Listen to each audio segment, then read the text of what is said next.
দেশের অন্যতম পর্যটন কেন্দ্র কুয়াকাটা সমুদ্র সৈকতের অব্যাহত ভাঙন ভয়াবহ রূপ ধারণ করেছে। পূর্ণিমার জোয়ার, বৈরী আবহাওয়া ও উত্তাল সাগরের ঢেউয়ে ঝুঁকিতে পড়েছে জিরো পয়েন্ট সংলগ্ন মসজিদ, মন্দির সহ বিভিন্ন স্থাপনা। দীর্ঘ ২৫ বছর ধরে স্থায়ী প্রতিরক্ষা বাঁধের দাবি জানিয়ে আসছেন স্থানীয়রা। আর নতুন করে শুরু হওয়া ভাঙন ঘিরে আবারও দেখা দিয়েছে আতঙ্ক। খোকন হালদারের প্রতিবেদন, জানাচ্ছেন মিশেল বিনতে আনোয়ার। ২০০০ সালের দিকে শুরু হয় কুয়াকাটা সমুদ্র সৈকতের ভাঙন। ২০০৫ থেকে ২০১০ সালের মধ্যে রূপ নেয় ভয়াবহ আকারে। প্রতিটি বর্ষার মৌসুমে উত্তাল সাগর কেড়ে নিয়েছে সৈকতের একের পর এক অংশ। দীর্ঘ ২৫ বছর প্রায় ২.৫ কিলোমিটার সৈকত চলে গেছে সাগরের পেটে। হারিয়ে গেছে ঐতিহ্যবাহী ফয়েজ মিয়ার নারিকেল বাগান, শালবন, বিস্তীর্ণ ঝাউবন ও ইকো পার্ক সহ বহু স্থাপনা।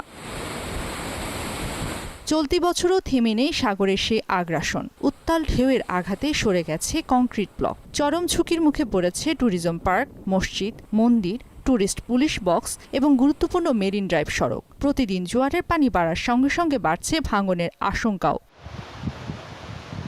পর্যটন ব্যবসায়ীরা বলছেন, সৈকত রক্ষা করা না গেলে শুধু প্রাকৃতিক সৌন্দর্যই হারাবে না, বরং ক্ষতিগ্রস্ত হবে কয়েক হাজার মানুষের জীবিকা এবং দেশের পর্যটন শিল্প।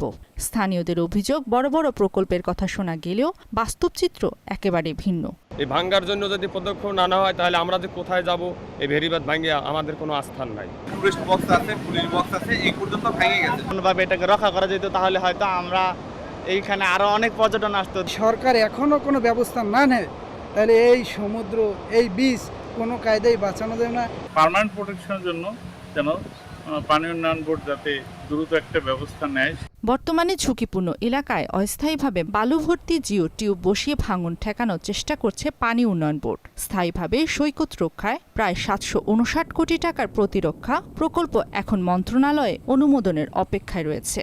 স্থায়ী ভাঙন প্রতিরোধের জন্য ৭৫৯ কোটি টাকার একটি ডিপিপি প্ল্যানিং কমিশনে দাখিল করা হয়েছে। এই ডিপিপি অনুমোদন হইলেই স্থায়ীভাবে কাজ বাস্তবায়ন করতে সক্ষম হবে। ১৯৯৮ সালে পর্যটন কেন্দ্র হিসেবে ঘোষণার পর ভ্রমণ পিপাসুদের আবেগের কেন্দ্রবিন্দুতে পরিণত হয় কুয়াকাটা। তবে সময়ের সঙ্গে পাল্লা দিয়ে বাড়ছে উপকূলীয় ভাঙনের ঝুঁকি। তাই দেশের এই অমূল্য সম্পদকে রক্ষায় দ্রুত স্থায়ী প্রতিরক্ষা প্রকল্প বাস্তবায়নের দাবি সংশ্লিষ্টদের। মিশেল বিনতে আনোয়ার, মোহনা সংবাদ।